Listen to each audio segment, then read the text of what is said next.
শফিক ভাইয়ের পরিষদ আরো মানে যে স্পিডে আসতেছি আমরা আরো বেশি জোর গতিতে আমরা মানুষের মাঝে গণ অধিকার পরিষদের দাওয়াতটা পৌঁছাতে পারি।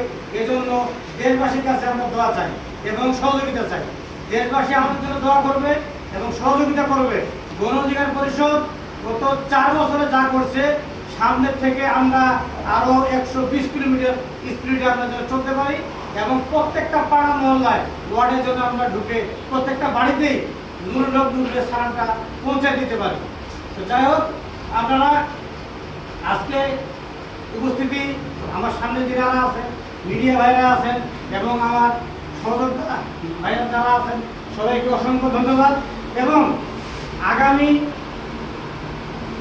জাতীয় নির্বাচনে আমি দিনাজপুর জেলার পক্ষ থেকে ঘোষণা দিচ্ছি, জাতীয় নির্বাচনে আমার 6টি আসন থেকে 6টি প্রার্থী আমরা ফর্ম করেছি এবং কেন্দ্র থেকে আমরা নমিনেশন নিয়ে আসছি।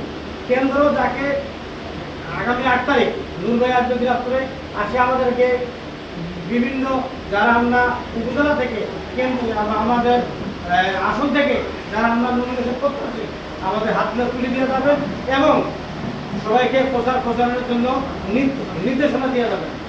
আর আমি নিজেই দিনাজপুর সদর 3 আসন থেকে সংসদ সদস্য হিসাবে আশাবাদী এবং নূর ভাই আমাকে আশ্বস্ত করছেন এবং আমার বাকি 6টি আসনে উনি বলছেন শফিক ভাই আপনি যেটা নির্দেশনা দিবেন সেই নির্দেশনা অনুযায়ী আমরা কেন্দ্র থেকে সবাইকে নির্দেশনা দিব এবং সামনে নির্বাচন করার প্রস্তুতি ঘোষণা দিব। তো যাই হোক, আজকে ৪র্থ বছর শেষ পার করে আমরা ৫ম বছরে পা রাখবো। এই জন্যই আবারও বলি, দেশবাসীর কাছে আমরা দোয়া চাই এবং সাধারণ জনগণ উচ্চ পর্যায় থেকে নিম্ন পর্যায় পর্যন্ত সকলে আমাদের জন্য দোয়া করবেন। আমরা যেন অতি দ্রুত সহিত প্রত্যেকটা বাড়ি বাড়ি পৌঁছে যেতে পারি। সবাই আমাদের দোয়া করবেন, ভালো থাকবেন।